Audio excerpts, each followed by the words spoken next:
¿Cómo les va? Muy buenas noches y bienvenidos a un programa más de Perspectivas. Viernes, inicio de fin de semana, con muchos temas a lo largo de esta semana, Enrique.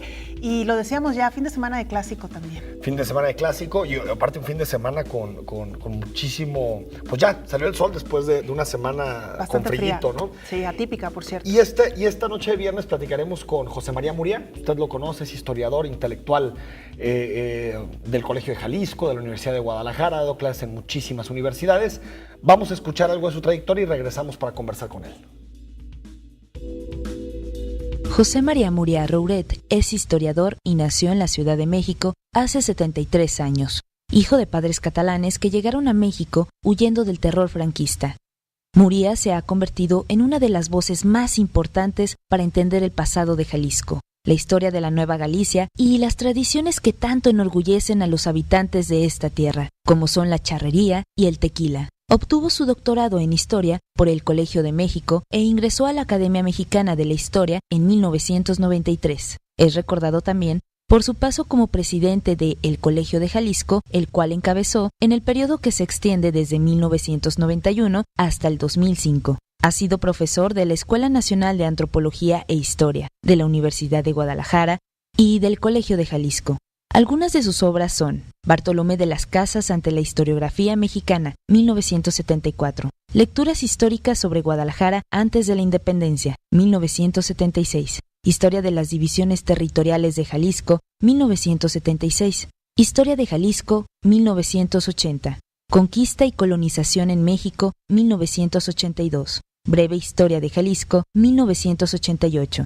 El tequila, boceto histórico de una industria, 1990.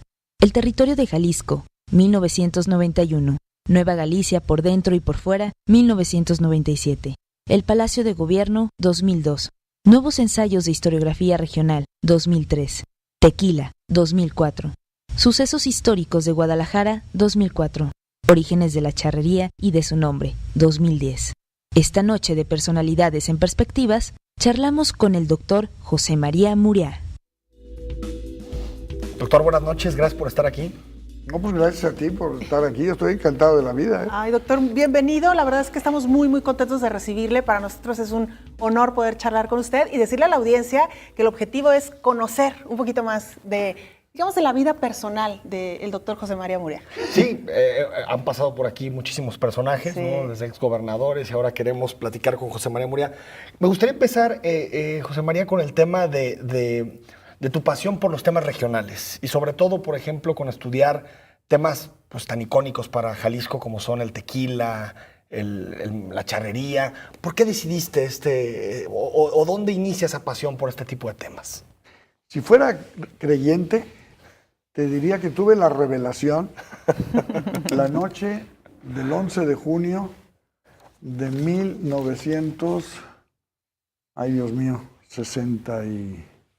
69. Te explico. Yo me fui a estudiar el doctorado en la Ciudad de México y salí de Guadalajara diciendo, de este maldito pueblo bicicletero no quiero oír ya ni el nombre. Me acuerdo que iba subiendo, salíamos por Tlaquepaque, por la Avenida Revolución, y mi papá me hizo favor de acompañarme a México, no porque me fuera a dejar, sino porque aprovechó el aventón. Yo iba en mi cochecito ahí. Y luego me dice, no te vas a voltear, es la madrugada, estábamos saliendo de madrugada, iba yo con mis cosas, pues ya me iba. Para mudarse, totalmente. Y me dice, no te vas a voltear para despedirte de tu ciudad. Y me dice, y le digo, no quiero voltear porque corro el peligro de volver. Bueno, cuando llegué a México me di cuenta que se me había olvidado la máquina de escribir y tuve que volver al fin de semana siguiente. Es como si hoy a alguien se le olvidara su iPhone, como si a un pues joven sí, se le olvidara su iPhone. Sí, claro, no, tragedia la total. máquina de escribir.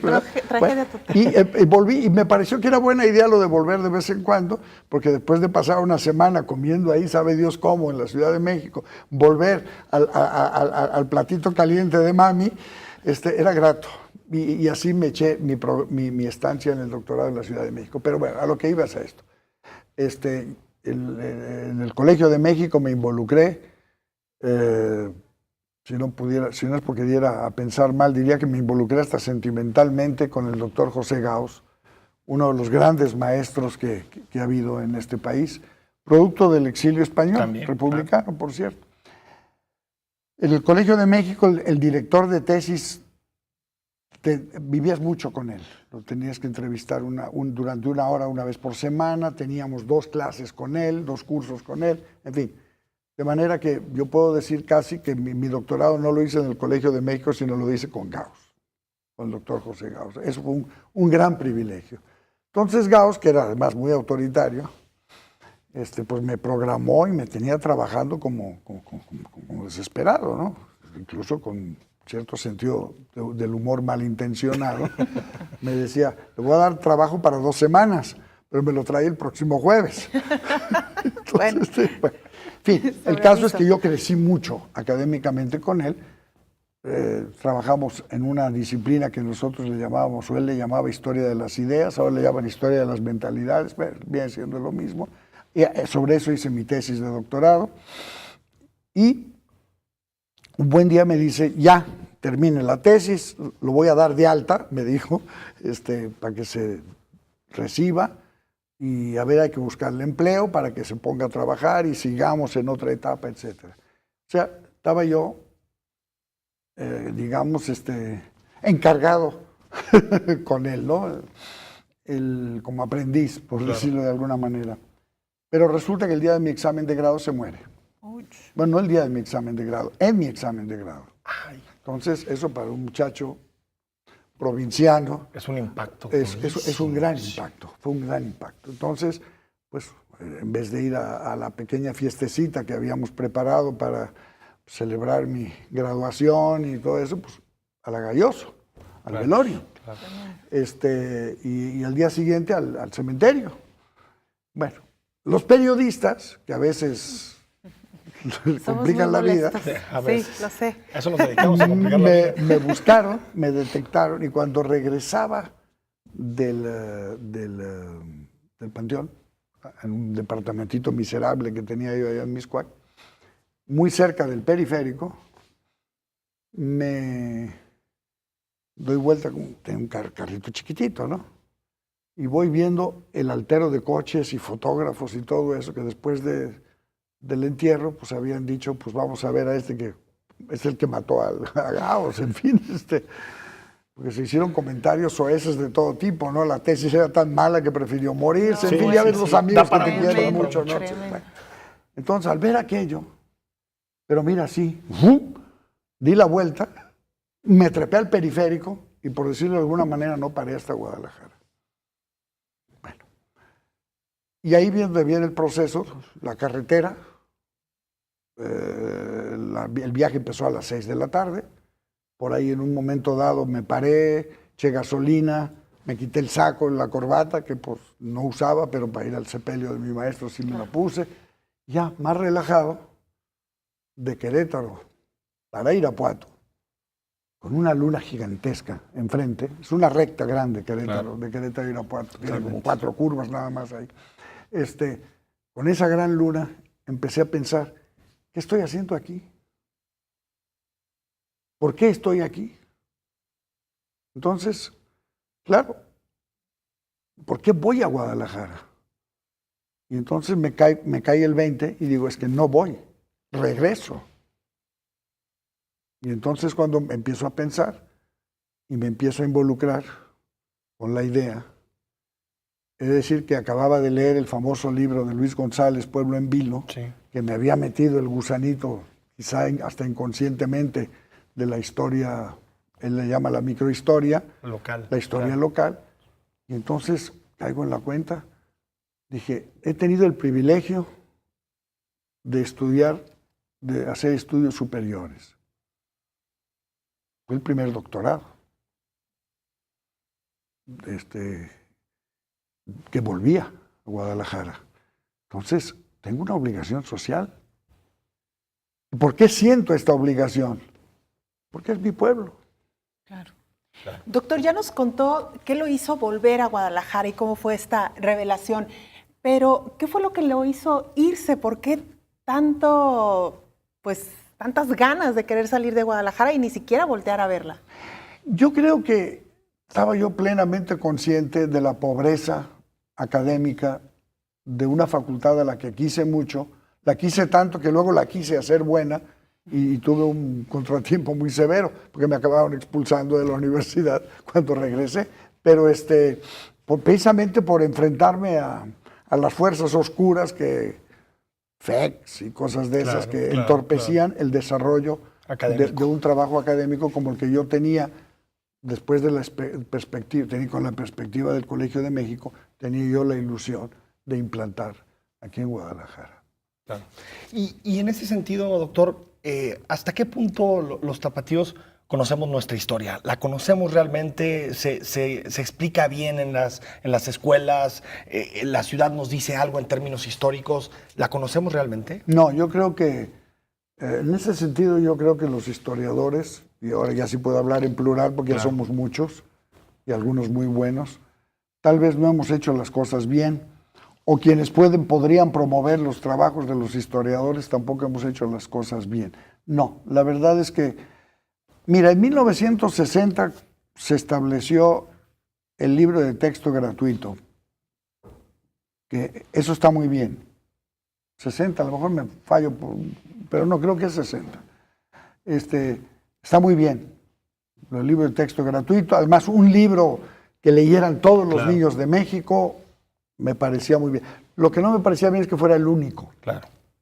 Una sola mirada. Porque este país es muy grande.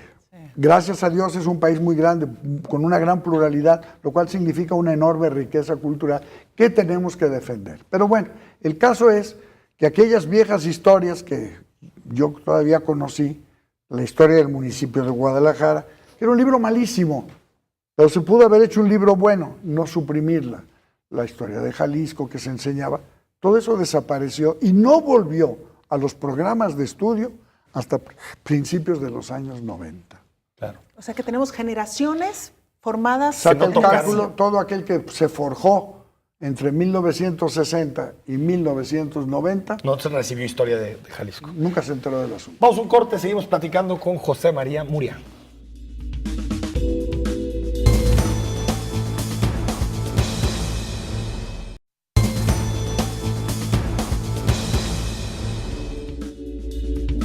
Estamos de regreso en Perspectivas, platicando esta noche. Es una plática muy interesante, Sí, ¿no? la verdad con es el doctor José María siempre Muria. es muy grato escucharlo.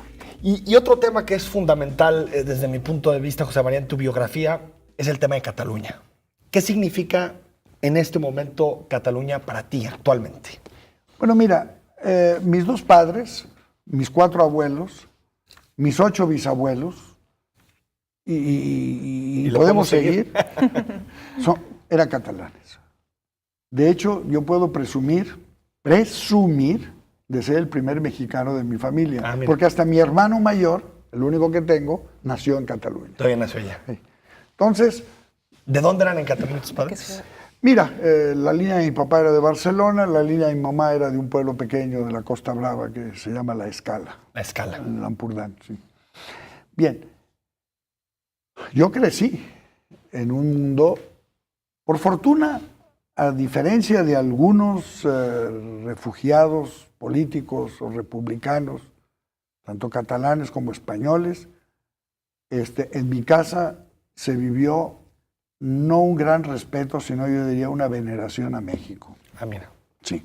Pero en el entorno, no tanto. Okay. Había familias que incluso me chocaban porque tenían un rechazo manifiesto.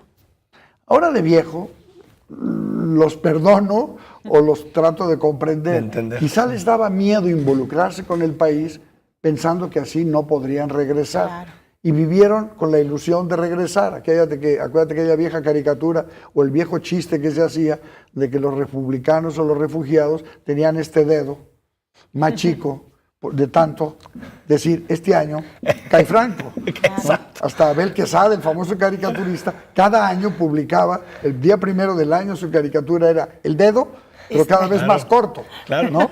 Es que 40 años. Claro.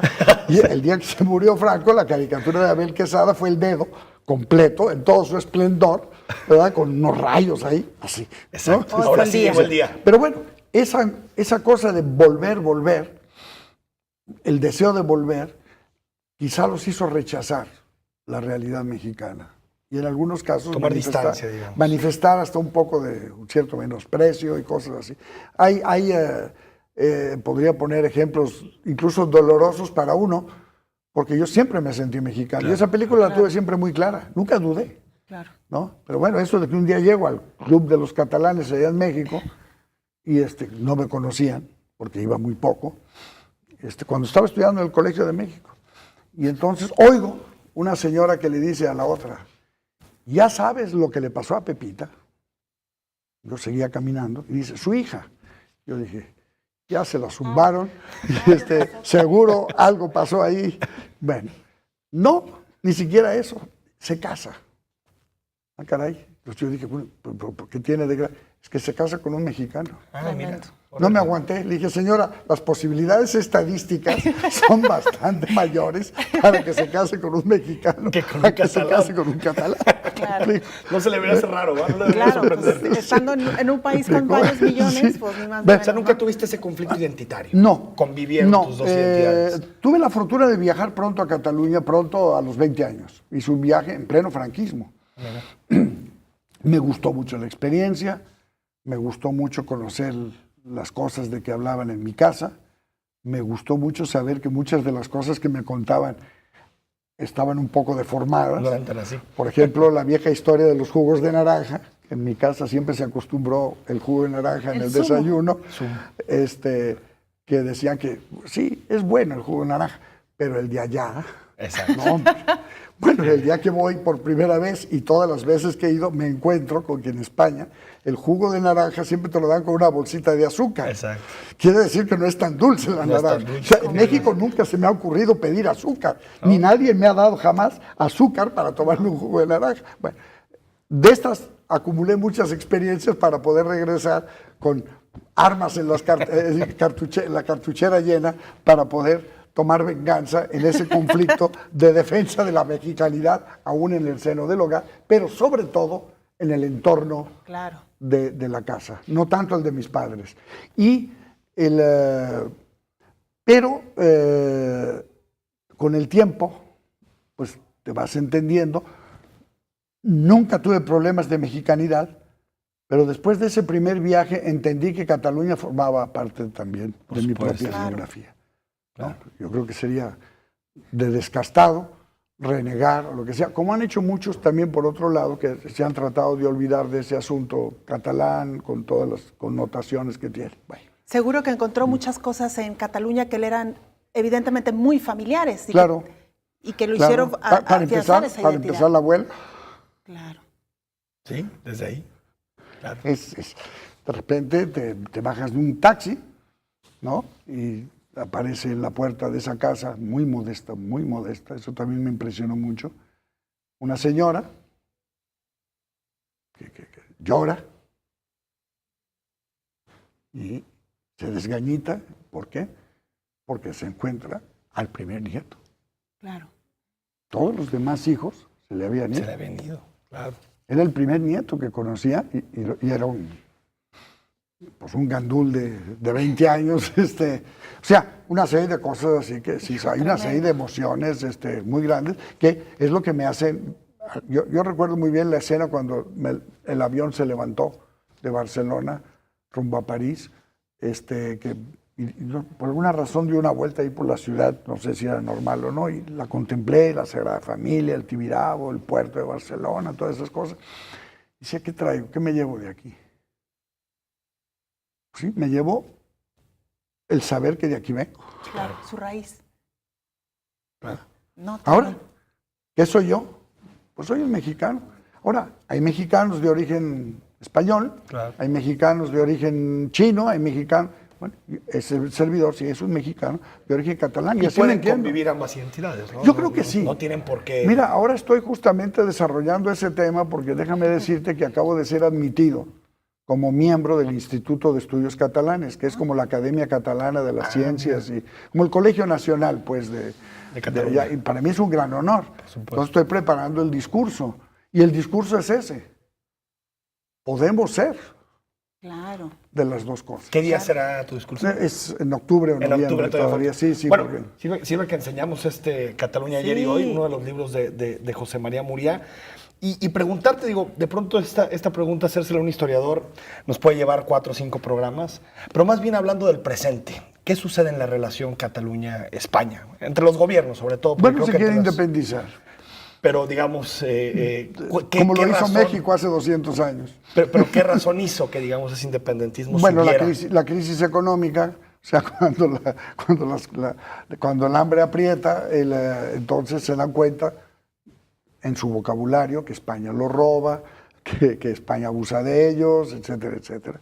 En cierta medida creo que tienen razón, en algunos casos tal vez no tanto, pero bueno, yo creo que, es más, pertenezco a un país, soy miembro de una comunidad que siempre tuvo como uno de sus valores el respeto a la autodeterminación de los pueblos. Todos los totalmente. mexicanos estamos obligados a respetar, si este país dice, nos queremos independizar, como lo hicimos nosotros hace 200 años, Total derecho. yo creo que si quieren hacerlo, tienen todo el derecho. Y bajo esa perspectiva, claro, si lo que yo hago deje de hacer, no significa absolutamente nada, pero bajo esa perspectiva, yo apoyo a los catalanes. Doctor, en ese sentido, entonces, ¿se considera usted un catalán independentista? ¿Y qué piensa que va a terminar pasando con el diferendo político entre Cataluña y España? No lo sé hasta dónde van a llegar las cosas. Por algún lado, tal vez pudiéramos pensar que lo mejor que podría suceder es que se entendieran. Pero los españoles no son del estilo de aflojar. Sí, lo sabemos. No son razonables, no. El síndrome del imperio no lo han perdido todavía. Totalmente. Entonces es el ordeno y mando. Es aquello del virrey de la Croix, del marqués de Croix, perdón, que en finales del siglo XVIII decía, sepan todos aquellos que viven en los terrenos de las Indias, que nacieron para callar y obedecer en todo al monarca español. Claro. Y sigue igual. Y claro, 10 años después de que el señor hacía sus declaraciones contundentes, empezó la guerra de independencia. Y bueno, también, José María, en ese sentido, nunca ha habido en España un proyecto inclusivo, ¿no? En el sentido de pensar en cómo se incluyen otras lenguas, el catalán, el gallego. Es una España como la franquista, ¿no? Una grande y libre. No lo son. Los españoles de la España negra, como dicen algunos, o de la España profunda, o de la España verdadera, como dicen otros, no contemplan la posibilidad de la diversidad. Ese es el problema. Me tocó ahora en las últimas elecciones, que ahí voy de metiche. Que ahí voy. ¿Cómo se debe? Yo no puedo votar, evidentemente, porque no dejan votar extranjeros. Claro. Que no deja de ser un tema delicado.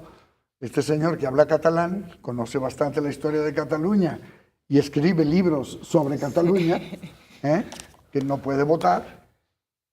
¿Por qué? Porque pues, mi pasaporte es el águila y la serpiente. Es el Claro. único que tengo. Bueno, ok. Pero ahí estuve y las áreas del destino, en calidad de observador internacional, no muy imparcial, pero En las catalanas, las del 27 de en septiembre. las del 27 de septiembre, estuve en una reunión medio clandestina, discreta, entre gente del PSOE y de estos de Junts por el Sí. Sí, Juntos por el Sí, claro. Juntos por el Sí. Un grupo de 6 y 6 más o menos, y había un inglés de Mirón y yo también, y otros, un francés también. Y entonces les hacen ese planteamiento los del PSOE, con buena onda, buena onda. Oiga, si nosotros viviéramos y en España pudiéramos establecer un federalismo y todo eso, ¿estarían ustedes a incorporarse, a aceptar una reincorporación al Estado español? Y les contestaron tranquilamente sí. Pero contéstenos ustedes ahora. ¿Ustedes creen que España puede asumir una actitud federalista? Iguales. Claro, y los otros con una gran honestidad dijeron no. Sí, pues sí, Entonces, totalmente. Mientras se decida todo en Madrid, podemos... Exacto, lo demás lo podemos arreglar. Muy bien. Bueno, Vamos al tremendo. corte. Seguimos platicando con José María Muriá.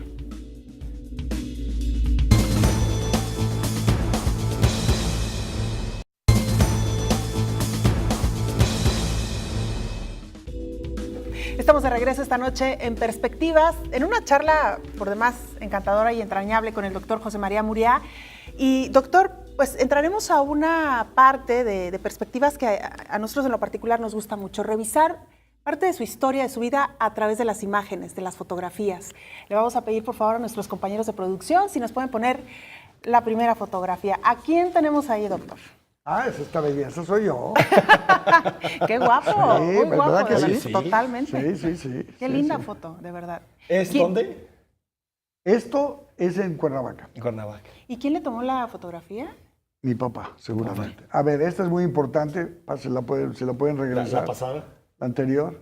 ¿La de sus padres, La de los suponemos? padres. No, No son. esta. A ver. El del señor es mi tío, hermano de mi mamá, que es la que está ahí. Pero si ustedes se fijan, hay una barriguita. Ah, sí, bueno, sí. Y en esa barriguita está esta belleza. Estaba usted por nacer. Es un barco. Es el un barco, barco. es el Niasa, cuando mis padres y mi tío, que venían también, pues venían huyendo Del franquismo. Del franquismo y del nazismo. ¿Ahí dónde llegaron? ¿Es Llegaron a Veracruz, sí. Ah, No, eso es arriba del barco. Esto Es arriba del barco, pero llegando a Veracruz. Llegaron a Veracruz. O sea que mira. usted fue gestado en España, nacido en México. No, No, a ver, en entonces, España ¿cómo no fue me la metan, historia? no tengo... No tiene nada de español. es más categoría. Y a mí me gestaron en Francia. Ah, bueno. Poca cosa. Importante. Poca. Oye, los bebés vienen de París. Claro, por eso digo.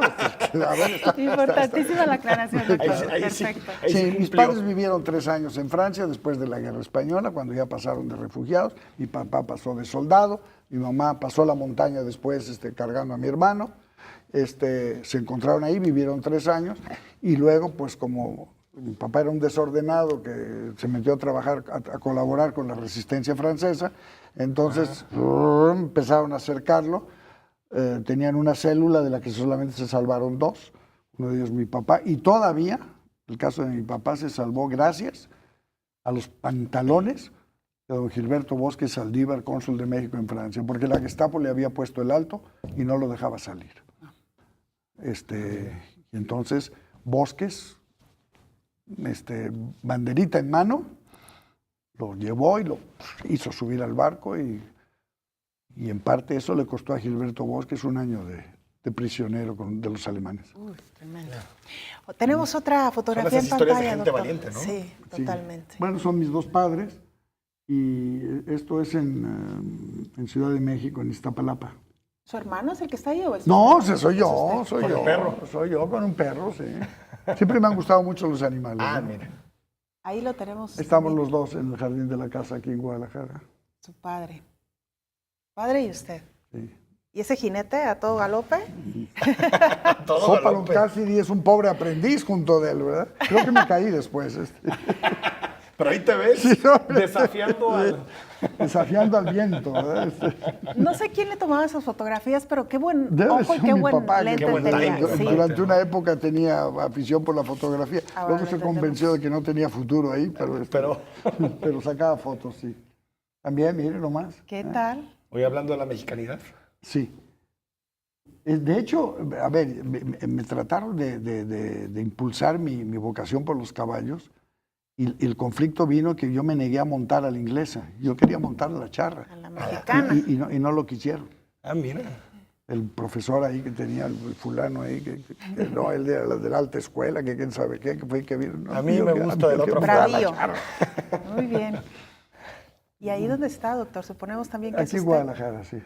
Y esto es la avenida Lafayette 106, la papelería que fue el centro, el epicentro de mi existencia durante muchos años, la papelería Barcino. Barcino, que es el origen de Barcelona, ¿no? El nombre latino de Barcelona. De Barcelona. ¿Era propiedad de su familia, Sí, doctor? sí. Que la avenida Lafayette es lo que hoy es avenida Chapultepec. Sí, claro, perdón, es que también soy tapatío de antes, Exacto. entonces Sí, no, uso pero- nombres antiguos. No, no, no. Lo que era Lo Chapultepec. sé porque mi madre también se refiere a todas estas calles con Me, los nombres me- antiguos. me cuesta a veces hablar de Chapultepec, ¿eh? Claro. Me cuesta. ¿Por qué, doctor? Porque crecí llamándole Avenida Lafayette, donde termina Lafayette y empieza su economía. Había una famosa tienda ahí Claro. y esa pues, estaba en el radio, que era el instrumento de propaganda entonces. Yo me acuerdo cuando empezó la televisión en Jalisco, en Guadalajara, para que vean lo viejo que estoy. Esto yo también. Bonito muchacho, ¿verdad? Muy guapo. ¿Qué edad tenía ahí, doctor? Sí, yo debe haber tenido unos 16 o 17 Jovencito, años. casi, bueno, antes obviamente de irse al DF, ¿no? Suponemos. No, esto es así, por supuesto. Antes Yo vine a vivir a Guadalajara relativamente joven, o bastante joven, y bueno, aquí terminé mi prepa, mi facultad y cosas peores. Bueno, ¿qué graduación? estos son mis dos retoños, Ah, Arnau y Magalí, el día que se casó. Ah, el día que se casó. El día que se casó ella. El otro que es más inteligente sigue soltero. Sí, mucho más. Bueno. Y este es con mi hija en Girona. Es Girona, sí, precisamente. es lo que te iba a decir, es Girona. Muy bien. Preciosa. Tenemos por ahí otras fotografías. Ahí con quién está, doctor. Bueno, esta es muy bonita para mí, esta foto. A ver, bueno, cuéntenos. el primero es mi hijo, luego está mi hija, luego estoy yo, luego está mi nieto, Ah, mira. y el de atrás, el de la foto de atrás, es mi papá. Esta foto es de la Biblioteca Pública del Estado, que posee tenemos ahí una biblioteca catalana que se hizo básicamente con los libros de la biblioteca de mi papá, unos que aporté yo y otros muchos más que hemos conseguido. Estamos ya cerca de los 12, 13 mil Guau. títulos en esa biblioteca. Con razón, ahí está la bandera catalana, Sí. la señal. Sí, Su sí, nieto. ya está ¿Cuántos este nietos presente. tiene, Uno. doctor? Uno. Solo él. Un Diego López. Ah, mire. Diego López. Muy bien. Tenemos Que más. para fotografías. suerte mía, vive en San Diego él, y ya varias veces que ha tenido problemas con la policía al salir, al tomar un avión, porque parece que hay como 15 Diegos López que están considerados pues sí, delincuentes claro. peligrosos. Es un nombre muy común. Entonces ya los obligaron, les sugirieron que cambiaran el nombre, y le pusieron Diego López Muria, y bueno, eso hace Para evitar problemas fronterizos. Problemas fronterizos, ¿verdad? A ver, aquí. Pues es mi perro. ¿Cómo se llama su perro, doctor? Se llamaba, pobrecito. Ah, Noy. Noy. Noy. Noy. Que es que chico, ¿no? Sí, Chico en catalán. muchachos. ¿y ya no tiene a más perros ahora? No, ahora todavía lo echo de menos, le estoy guardando el duelo, luto. y hace 3 años que se me murió. pero- Oye, pues bastante. Sí, lo quise mucho lo quise. Tenemos más fotografías por ahí. A ver quiénes aparecen aquí. Esto es en la Universidad John Carter Brown de Rhode Island, en un congreso. Está León Portilla, el multihomenajeado, Wow. el doctor Ernesto de la Torre Villar, es el que está en mero en medio. Sí. La señora es la esposa de Miguel, León Portilla, el ingeniero Aviña Levy sigue, yo soy el último de la izquierda, y atrás está Pedro Franco, de aquí de Guadalajara también. Muy bien, No sé tenemos. si nos quedará alguna foto. Sí, Sí, ahí tenemos está. un par más. Bueno, esto es muy importante para mí. Es el homenaje que le hice cuando trabajaba en Relaciones Exteriores. Estoy acompañado del subsecretario Alfonso de Rosenzweig, que era mi jefe, a don Gilberto Bosque Saldívar, el llamado Schindler mexicano, El Schindler. que yo creo que debería ser al revés. A Schindler le deberían de llamar el Bosques alemán. El Bosques alemán. Porque Fíjese. tuvo más méritos. Sí. Bueno. Esto es cuando me dieron el doctorado honoris causa de la Universidad Autónoma de Baja California. Con la agradabilísima sorpresa, el enorme regalo que tuve es que sin saber se presentó el doctor León Portilla Ah, mira. a apadrinarme. Qué bonita sorpresa. Sí, feliz. Y descubrieron entonces que se habían reunido 3 doctores honoris causa de la Universidad Autónoma de Baja California. Creo que nada más tienen 6. La mitad estaban la ahí. mitad entonces. estaba ahí. presente. El de la derecha, el doctor David Piñera, el doctor Miguel León Portilla, el rector y yo, que era en aquel entonces recién estrenadito doctor honoris causa. ¿Qué año de la estamos universidad. hablando? Estamos hablando de 2011 o Ok, o hace por poco ahí tiempo. más o menos, sí. Tenemos un par de fotografías más ahí pronunciando un discurso. Eso es en el Colegio de Jalisco. Ah, mire. Bueno, pues es una institución entrañable para mí porque Claro. la sacamos de las tinieblas. 14 años, ¿no? Casi 13. 13. Sí. Y hoy es emérito, ¿verdad? Y luego me hicieron investigador emérito del Colegio de Jalisco. Sí, pues ahí estoy en el patio porque no teníamos auditorio. Sí. Y tenemos una última fotografía, también del Colegio de Jalisco. Bueno, el personaje de en medio se hizo famoso porque es el de los presidentes zapopanos que corrieron. Claro. Era aquel Este, Daniel Daniel Ituarte. Y Tuarte. El de la derecha es el vicepresidente de Bolivia, Indio Aymara, en una recepción que se le hizo ahí en el colegio. Es la biblioteca del colegio. Ah, mira. Sí. ¿Cuántos recuerdos del Colegio de Jalisco, no, Muchos. doctor? Son 13 años que además ahí me jugué el cuello, porque la verdad le metimos todas las ganas, tuvimos... Todo parecía en contra y finalmente no es que haya legado una institución muy importante, pero sí legué una institución sólida y con cierto prestigio. Y con fuerza en Mucho materia de prestigio. investigación histórica, ¿no? Sí, y a pesar de que la verdad es que los vientos soplaron en contra, ¿no? Empezamos con el terremoto, por el amor de Dios, las explosiones, que bueno, fueron como un terremoto político, que además, aparte del daño que hizo, que nos obligó a abandonar el edificio de Analco, nos cambiaron al presidente municipal, Claro. Enrique Dau, quedó que nos ayudaría ahí, y había mandado uno de sus gentes, él era secretario de Desarrollo Urbano y Rural, algo así, y ya estaban empezando a arreglar cosas de aquel edificio que estaba prácticamente en ruinas, a pesar de ser nuevo. Y bueno, vino aquello y pobre de Enrique pues fue a dar a la cárcel injustamente en uno de los actos así abominables. Pero luego cayó el gobernador, el gobernador Cosío, con el que me había prometido ayudarme. Y bueno, y ahora sigue contra viento y marea. Cuando estábamos empezando a levantar cabeza, vino un gobernador que no era muy sensible a este tipo de cosas del Colegio de Jalisco. Pues a pesar de todo, pues, seguimos jalando la carreta. Y luego el que sí realmente nos ayudó a consolidarnos y ponernos a flote, pues ya fue Ramírez Acuña. Ramírez Acuña. Vamos al corte, seguimos platicando con el doctor José María Muria.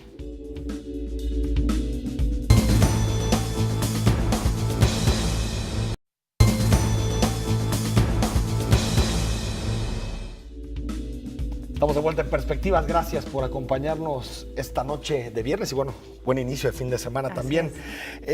Algunas preguntas, doctor Muria, que le hacemos a nuestros invitados de los viernes para conocerlos más desde el punto de vista de su ideología, de las cosas que le gustan en términos, pues también de gustos.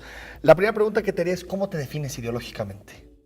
Yo diría que soy socialdemócrata, pero con una cierta tendencia a la izquierda. A la izquierda. Un poquito más a la izquierda de lo normal, sí. ¿Su libro de cabecera, doctor?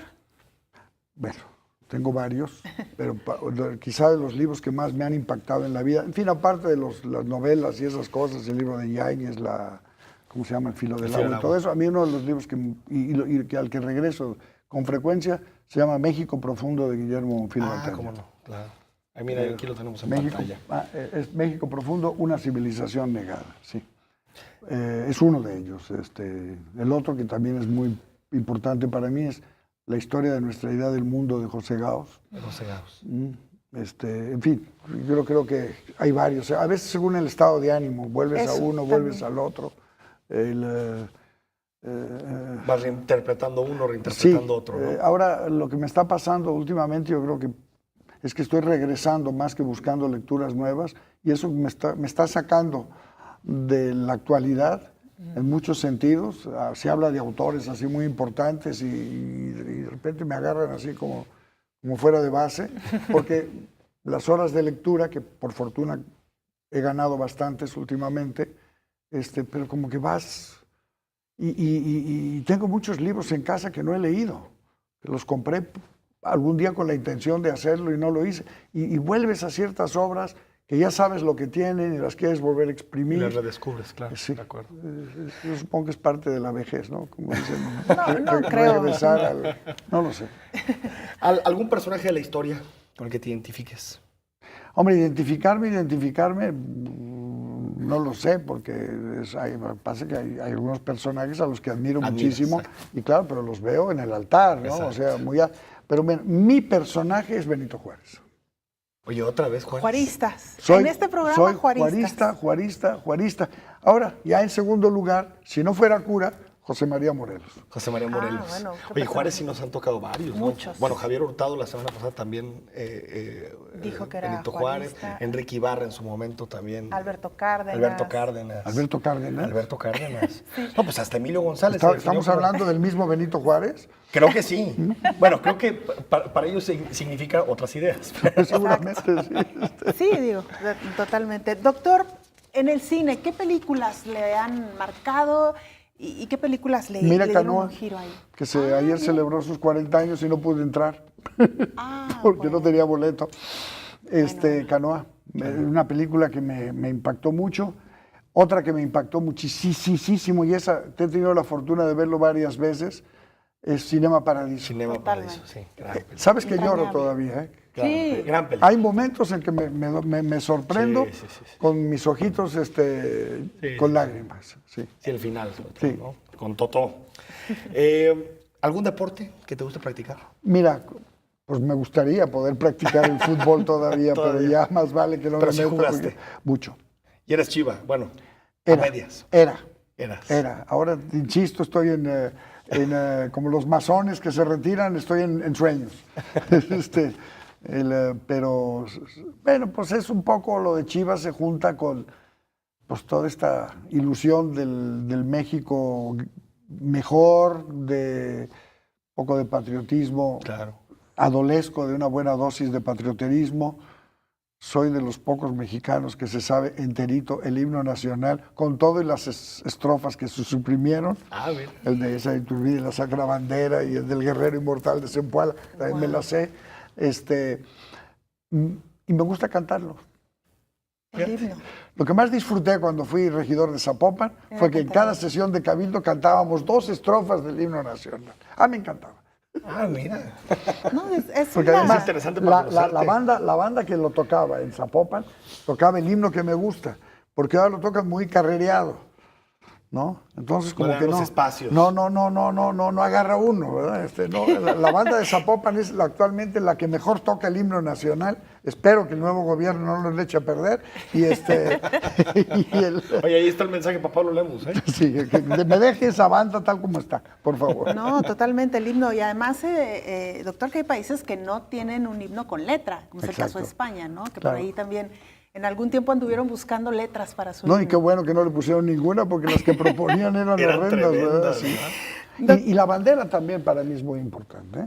Claro, de las más bonitas del mundo, dicen, ¿no? Pues mira, para mí es la más bonita. Sí, totalmente. Yo Para sé mí que es también. subjetiva la cosa, porque además yo tengo algunas relaciones especiales con la bandera, cuando me sentía salvo al ver aparecer mi bandera. Es otra historia. Regresar a México. Cuando trabajé en relaciones exteriores, me encomendé, varias veces tuve de esas, pero cuando la importante es cuando me hicieron un encargo de una misión en Sudamérica, en plena dictadura militar en Argentina. En Argentina.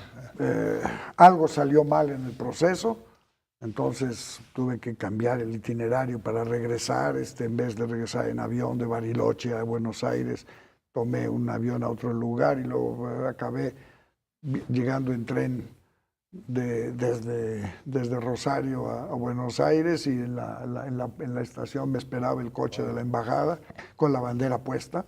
Y le volvió el alma al cuerpo ahí. Y a la hora que voy viendo aquello, lloré. Sí. No, sí, totalmente. Lo podemos Y imaginar. cuando entré a la embajada con el coche a todo fuerte, un chofer español, por cierto, era el que teníamos, más mexicano que la mayoría de nosotros.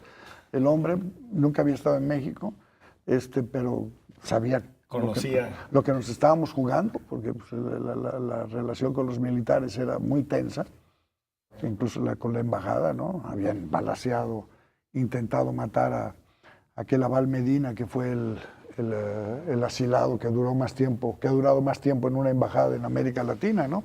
Que La son los embajada 70, ¿no? Finales de los 70. Y principios de los 80. Portillo, ¿no? Eso fue a principios de los 80 y podríamos sacar casi la fecha exacta, porque de un día para otro cambió totalmente el trato con Argentina. No sabíamos por qué, porque incluso este servidor, después de que por poco y me lleva la trompada con los militares, 2 o 3 días después o 4 días después estaba en una recepción en Casa Rosada, atendido por el propio presidente Galtieri. Galtieri. ¿Qué pasó? Lo supimos poquitos días después, cuando desembarcaron en las Malvinas. Ah, pues sí, claro. Cambió La guerra venía. ya habían cuando tomaron la decisión de desembarcar en las Malvinas, creo que fue el 2 de abril, Del que cambió 81. su actitud respecto de nosotros. Sí. Pero antes, y eso cuando te bajas muerto de miedo, Sí. porque valiente no soy, muerto de miedo, y corres al coche, te abre la puerta el chofer y te das cuenta que ahí está tu bandera, y claro, mientras esté esa bandera, ese Sientes coche es hogar. inviolable. Es Sientes territorio nacional. Claro. Totalmente. Mira, la adoras. Sí, Sí, no, es no, cuestión no. de vida o muerte. Totalmente. Doctor, antes de que se nos vaya el tiempo, lo decíamos ya con la serie de libros que ha escrito sobre Jalisco, el estudio profundo que ha hecho de nuestro estado. Se me antoja muy difícil que tenga por ahí algún lugar favorito. Quizá tiene muchos, no uno, pero no sé, se lo pregunto. ¿Tiene un lugar favorito de Jalisco? Tengo 2 o 3. A ver, cuéntenos. Uno, desgraciadamente, hace mucho que no voy, Bolaños, Bolaños. en el norte de Jalisco. En general, la región norte para mí es chiquis. Cuando estaba en Esas el colegio la consentidas. chiqueamos lo más que pudimos, cierto. organizándoles cosas y todo eso. Es el Jalisco marginado, es el Jalisco. Pero Que nadie Bolaños ve. es precioso. Y San Sebastián del Oeste. ¿Qué le gusta de Bolaños y qué le gusta de San Sebastián? ¿Por qué? ¿Qué tiene? Bueno, por un lado el silencio. Claro, Ah, bueno, son- cierto. Pero tienen esa cosa de que te sientes parte de las piedras, de la gente. Claro, son lugares a los que va poca gente, a San Sebastián van más personas ahora, qué bueno, para que tengan más ingresos y eso. Pero todavía, cuando estás una noche en San Sebastián, porque la mayor parte de los turistas van y vienen, y a Bolaños no van, o sea, ahí no hay, empiezas a sentirte parte del paisaje, ¿no? Como Mucho que sientes silencio. que es tuyo. No propiedad, sino que forma parte de ti. Uno empata bien con los vientos, con el aire que se El respira, ¿no? viento, Cuando el tiene aire, un lugar favorito. El sol, la luz. Sí, totalmente. Muy precioso, ¿no? En la sierra. Y bueno, también es de mis favoritos, evidentemente, Puerto Vallarta, pero eso por otra razón. Que no La tiene playa tanto que ver con la siempre es- reflexión. Doctor, sucesos históricos de Jalisco que le llamen la atención profundamente, que vuelva a ellos y que reflexione sobre ellos constantemente. Bueno, mira, mi personaje preferido, no mi personaje más adorado, pero mi personaje preferido de Jalisco es Ramón Corona. Ramón Corona. Y de la vida de Ramón Corona, he escrito bastante, incluso, no un libro entero, pero por ahí acaban de publicar un libro de vidas de mexicanos ilustres en el Fondo de Cultura, y yo publiqué una biografía de Ramón Corona, etc. Para mí es de los grandes jaliscienses, y vuelvo sobre su vida, sobre sus hechos. La batalla de Concordia, por ejemplo, que la ganó, son de las que hemos ganado, que no son muchas. Que se deben de contar. Sí, en fin, le tengo mucho aprecio. A veces voy solo, domingo así, voy a Tuscueca y a Puruagua, al rancho de Puruagua, donde nació Corona, y estoy un rato ahí, me regreso. Han de pensar, ahí viene el loco aquel. Sí, A invocar a Ramón a Corona. invocar a Ramón Corona. Para mí es de los grandes gobernadores que ha habido. El otro día coincidí con Guillermo Cosío Vidaurre, que decía que era el mejor gobernador que había tenido Jalisco. Yo estaría dispuesto a sostenerlo Ah, también. mire, Sí. que un exgobernador diga Sí. eso, Y está bien. lo estuvimos alegando y discutiendo y ponderando, y estaría dispuesto a sostenerlo. Sí. Ah, pues muy bien. Jalisco también es gastronomía, y vaya que tenemos gastronomía en Jalisco.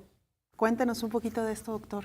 Suponemos que le gusta comer, es una de sus aficiones. Es otro de mis feos vicios, sí. Sí, procuras el hábito. Sí. Hablemos de hábito para no ser tan feos.